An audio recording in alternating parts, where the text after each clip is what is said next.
엘리사벳은 해산달이 차서 아들을 낳았다. 이웃과 친척들은 주님께서 엘리사벳에게 큰 자비를 베푸셨다는 것을 듣고 그와 함께 기뻐하였다. 8회째 되는 날 그들은 아기의 할례식에 갔다가 아버지의 이름을 따서 아기를 즈가르야라고 부르려 하였다. 그러나 아기 어머니는 안 됩니다. 요한이라고 불러야 합니다 하고 말하였다. 그들은 당신의 친척 가운데는 그런 이름을 가진 이가 없습니다 하며 그 아버지에게 아기의 이름을 무엇이라 하겠느냐고 손짓으로 물었다.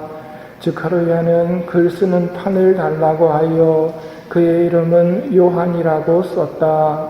그러자 모두 놀라워하였다. 그때 즈가르야는 즉시 입이 열리고 혀가 풀려 말을 하기 시작하면서 하느님을 찬미하였다. 오늘 복음에서 이웃과 친척들은 아버지의 이름을 따서 아기를 즈가르야라고 부르려 하지만 아기 어머니가 안 됩니다. 요한이라고 불러야 합니다 하고 말하였다. 아버지에게 아기 이름을 무엇이라 하겠느냐고 묻자 즈가르야는 그의 이름은 요한이라고 썼다. 그때 즉시 입이 열리고 혀가 풀려 말을 하기 시작하면서 하느님을 찬미하였다. 아기 이름을 무엇라고 할 것인가 하는 문제입니다. 아기 이름은 이미 정해져 있었습니다.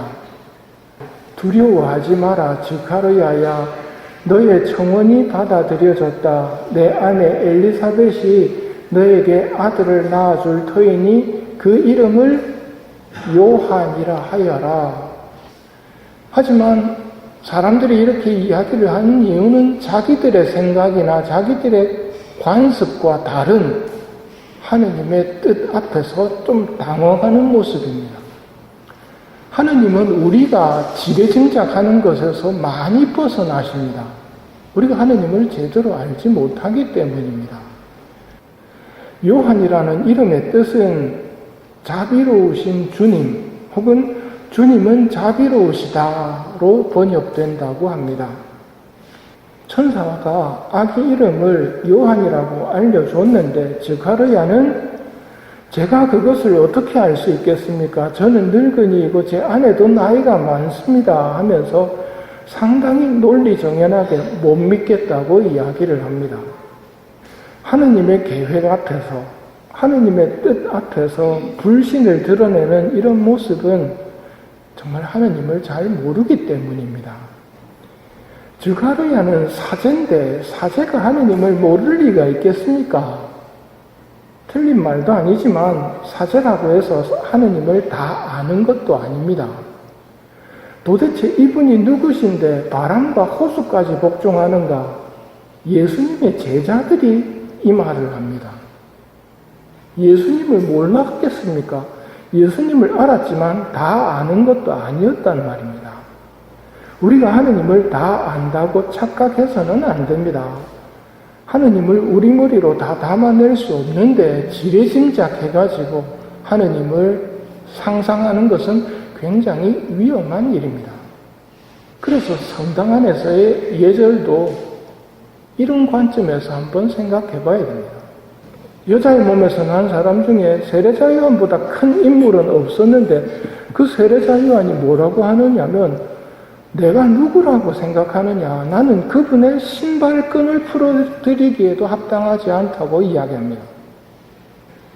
그러면 하느님을 좀 잘 알아야 할 텐데 어떻게 하면 하느님을 좀 잘 알 수 있을까요? 제 생각에는 비정입니다. 비정에 가서 조용히 머물면서 생각을 해봐야 됩니다. 근데 이건 꼭 어디를 떠나는 비정만은 아닙니다. 우리 환경이 그렇게 비정하게 녹록하지는 않거든요. 내가 있는 곳에서 잠시라도 고요한 시간을 찾아서 비정을 해야 됩니다. 특히 침묵 비정. 가브리엘 천사와의 대화를 마치고 즈가르야가 벙어리가 되어서 침묵 비정을 시작합니다. 이것도 하느님의 자비로우신 섭리입니다. 하느님을 잘 모르고 하느님의 뜻 앞에서 불신을 드러냈던 즈가랴가 침묵 피정을 하도록 하느님이 덩어리로 만들어 버리십니다. 그렇게 10달 동안 침묵 속에서 지낸 즈가랴가 오늘 그의 이름은 요한이라고 씁니다. 하느님의 뜻에 순명하는 모습이죠. 그의 이름은 요한. 하느님은 자비로우시다. 자비로우신 하느님이다. 가 그 아이의 이름이다. 라고 쓰는 것입니다. 그리고 혀가 풀리고 말을 하게 되자 하느님을 찬미하는 것부터 시작합니다. 천사의 말에 불신과 불만을 드러냈던 모습은 사라졌고 하느님을 찬미하는 모습으로 변화되었습니다. 이런 변화를 보면서 전염병으로 어려움 속에 있는 인류의 모습도 떠오릅니다. 하느님께 의탁하고 악을 버리고 선을 택한다면 하느님의 자비로우심을 체험할 수 있을 터인데 하느님은 까맣게 잊고 스스로 똑똑한 체 하면서 자기 실력에만 기대를 거는 모습입니다. 언젠가 정신 차리고 하늘을 바라보며 하느님의 도우심을 청할 때에야 모든 어려움들이 사라지겠지요. 하느님은 인간의 불행까지도 하늘나라를 들어가는 데 사용하시는 분입니다. 그분은 전능하신 분이시고 자유자재이신 분이십니다. 그분의 능하심과 선하심을 우리가 다 깨달을 수 없다는 것, 빨리 우리가 받아들여야 되고 믿지 않는 인류도 이걸 받아들여야 합니다. 그러기 위해서는 우리가 우리 몫을 해야 합니다. 우리가 세례자 요한처럼 살아야 합니다. 오늘 세례자 요한의 이름을 정하는 내용인데 우리도 세례를 받을 때 이름을 받습니다.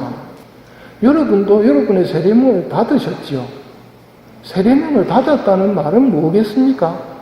하느님께서 이름을 주시면서 우리에게 바라시는 것, 나한테 바라시는 것이 있다는 말이죠. 뭘 바라시겠습니까? 너희는 세상의 빛이다.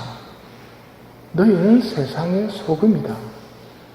하느님을 모르는 사람들에게 빛으로서의 삶을 행하면서 하느님을 발견하도록 악이 얼마나 흉한 것인지 알고 피할 수 있도록 세상을 살맛나는 곳으로 만드는 소금의 역할, 이걸 하라고 우리에게 이름을 주셨단 말입니다. 우리가 받은 이름은 그냥 부르기 위해서 있는 것은 아닙니다. 우리의 소명이 들어있다는 말이죠. 빛과 소금으로서의 삶을 살라는 소명이 들어있는 것이 내 이름입니다. 결론은 침묵 피정을 마친 즈가랴가 마침표를 찍습니다. 하느님은 자비로우시다. 하느님은 자비로우시다. 더 이상의 불신이나 의문은 필요가 없습니다. 하느님은 자비로우시다. 우리도 우리의 이름이 가지고 있는 빛과 소금으로서의 역할을 다 하면서 하느님의 뜻이, 하느님의 자비로우심이 얼마만큼 선한지 모든 사람들이 알 수 있도록 노력해야 할 것입니다.